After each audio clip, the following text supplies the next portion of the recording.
हाँ जिमिन, मैं पूछ रही हूँ। जॉन्गकुक, तुमने मेरी बहन को ब्लॉक किए हो?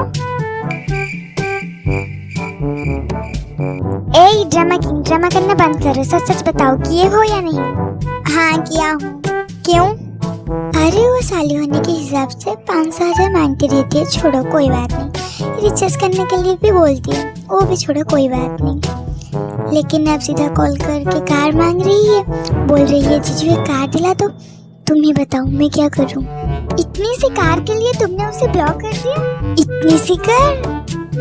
हाँ और नहीं तो क्या। तुम जिसको इतनी सी कार बोल रही हो ना, उस इतनी सी कार की प्राइस 7 से 8 लाख है। तो क्या हुआ, जीजू बने हो, साली को एक कार नहीं दे सकते?